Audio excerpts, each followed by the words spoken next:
Sur l'antisémitisme, beaucoup découvrent qu'il y a de l'antisémitisme et qu'ils ne soupçonnaient pas que ça prendrait de telles proportions, etc.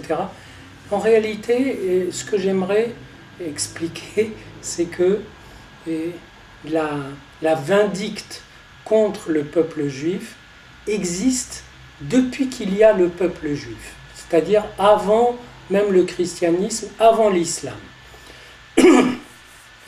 Pourquoi ? Parce qu'un texte aussi important que la Bible le raconte et en fait état, c'est-à-dire dans des textes du VIe siècle avant Jésus-Christ, on trouve des phrases du genre et je vous ai exilé parce que vous n'avez pas écouté ma loi, etc. Et les peuples se sont moqués de vous, ou bien pourquoi, mon Dieu, laisses-tu des peuples nous mépriser, nous piétiner, etc. C'est-à-dire que les sentiments d'agressivité envers le peuple juif sont aussi anciens que le peuple juif, si même on lit dans la Bible l'histoire d'Abraham, d'Isaac, de Jacob, du peuple hébreu en Égypte, dans le désert, etc.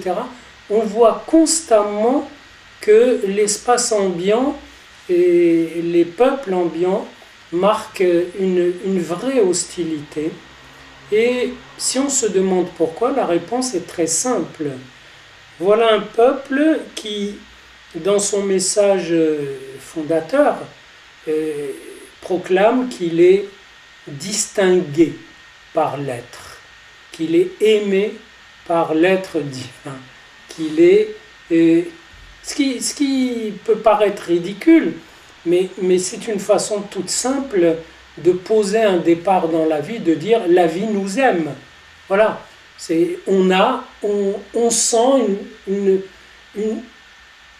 un rayonnement bon qui nous vient de l'être qui fait être tout ce qui est, puisque c'est comme ça que je l'ai défini. C'est-à-dire, c'est comme si vous disiez, je suis vivant et la vie est bonne pour moi. Il y a de l'amour pour moi dans la vie. La vie ne m'est pas hostile. Alors, vous savez, quand des gens viennent en psychanalyse, c'est ça qu'ils viennent chercher. Peut-être qu'ils viennent chercher ce point de judéité où il leur serait dit, exprimé, signifié, et d'accord, vous êtes dans la mouise, mais il y a de l'amour pour vous dans l'être, dans le possible, dans la vie. Donc le peuple hébreu, lui, a marqué ça comme point de départ. Il a été le premier à le marquer, comme départ fondateur. À partir de là, forcément, ce qui va le caractériser, c'est, premièrement, il pose qu'il est aimé par l'être. Deuxièmement, il est détesté par beaucoup du fait qu'il est aimé par l'être. C'est-à-dire que avec son premier message et avec le fait qu'il soit premier à le dire, arrive la jalousie, l'agressivité des autres, et qui après ont fait des entreprises fantastiques. Le christianisme et l'islam, c'était des entreprises pour signifier, mais non, c'est pas à eux que l'être a dit qu'il les aime, c'est à nous. C'est nous, le vrai destinataire du message, Dieu vous aime et vous sauve, etc. Surtout pas eux. Donc ça a donné d'autres expressions de cette même vindicte.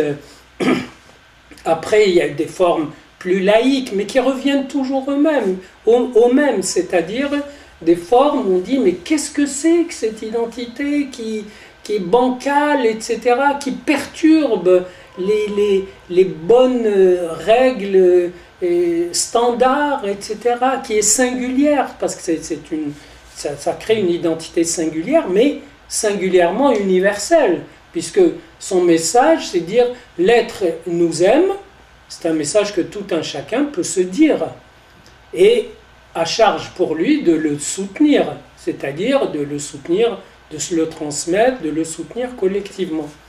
Bref, tout ça pour dire que cette vindicte, ce sentiment d'agressivité anti-juive, bien sûr, il marque, c'est le baromètre de la maturité ambiante. Si les gens autour sont assez mûrs, c'est-à-dire assez sûrs d'eux et sûrs de leur ancrage dans la vie, ils n'ont pas besoin de s'exciter s'ils voient un peuple singulier qui se transmet ce message. On est aimé par la vie et avec des conditions évidemment, on est aimé par l'être divin si on se conduit bien. Donc ça fait tout un paquet de lois, toute une charge éthique pour tenir ce message. C'est pas si simple. On est aimé par la vie. Il y a des conditions. Donc ça donne une certaine exigence éthique. Bref, je crois que la conclusion, elle va peut-être attrister beaucoup, mais il faut l'intégrer, il faut l'avaler. Et comme on avale une potion un petit peu amère, il faut se dire que de l'antisémitisme, il y en aura toujours. Il n'a pas été inventé avec le mot antisémite au XIXe siècle. Le mot antisémite est une façon d'ailleurs de mal définir la chose. Ce n'est pas à cause du fait qu'ils sont sémites, c'est à cause du fait, puisque les Arabes aussi sont sémites, c'est à cause du fait précis qu'ils sont portés par une transmission. Donc il y aura toujours de l'antisémitisme, mais avec de grandes plages d'accalmie, de paix, etc. Tout comme au Proche-Orient, qui est l'expression politique de ce même phénomène. Tout comme au Proche-Orient, il y aura souvent la paix, et avec des petites explosions de temps en temps. Ça, je l'ai expliqué dans mon livre sur le Proche-Orient. Ce qui fait qu'il y a conflit est quelque chose de si profond. Maintenant, des journalistes arrivent à l'exprimer, il y aura la paix dans 1000 ans, etc.